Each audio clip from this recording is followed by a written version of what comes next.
দেশে এখন জ্বালানি তেল নিয়ে চলছে নানা রকম আলোচনা। হরমুজ প্রণালী দিয়ে বাংলাদেশের জাহাজ পার হতে পারলো কি পারলো না, দেশে তেলের মজুদ কতদিন চলবে, এই তেলে কতদিন বিদ্যুৎ উৎপাদন সম্ভব, এসব প্রশ্ন এখন ঘুরছে সবার মুখে মুখে।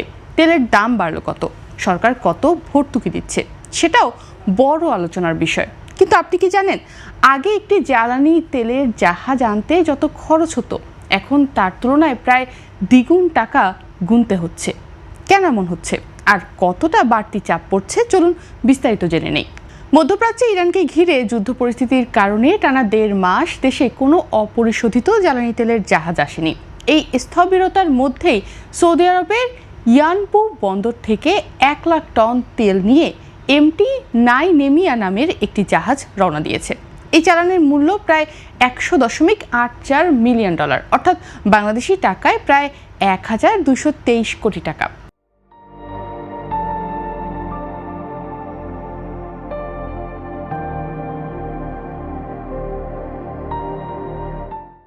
প্রতি ব্যারেল তেলের দাম পড়ছে $126 কাছাকাছি বা তার থেকেও বেশি।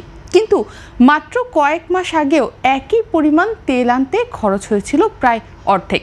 জানুয়ারিতে 1,10,000 টন তেলের জন্য খরচ হয়েছিল প্রায় $616 কোটি টাকা।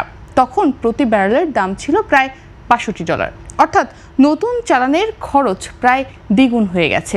এক জাহাজেই বাড়তি ব্যয় পড়ছে প্রায় 600 কোটিরও বেশি।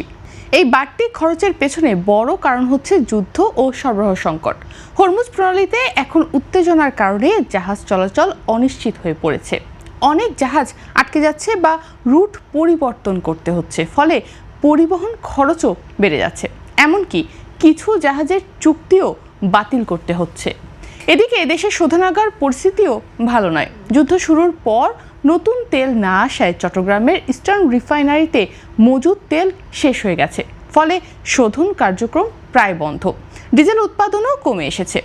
যদিও দেশের বেশিরভাগ জ্বালানি চাহিদা পূরণ হয় সরাসরি পরিশোধিত তেল আমদানির মাধ্যমে, তাই বড় সংকট আপাতত এড়ানো যাচ্ছে। তবে বাড়তি আমদানি ব্যয়ের প্রভাব ইতোমধ্যেই সাধারণ মানুষের জীবনে পড়তে শুরু করেছে। সরকার খুচরা বাজারে তেলের দাম বাড়িয়েছে, ডিজেল, পেট্রোল, অকটেন সবকিছুরই কিন্তু দাম বেড়েছে। এর প্রভাব পড়ছে পরিবহন ভাড়া, কৃষি খরচ এবং নিত্য পণ্যের দামে। সব মিলিয়ে পরিস্থিতি বলছে জ্বালানি খাতে বাংলাদেশের সবচেয়ে বড় ঝুঁকি এখন মধ্যপ্রাচ্য নির্ভরতা। বিকল্প উৎস খোঁজার চেষ্টা চলছে।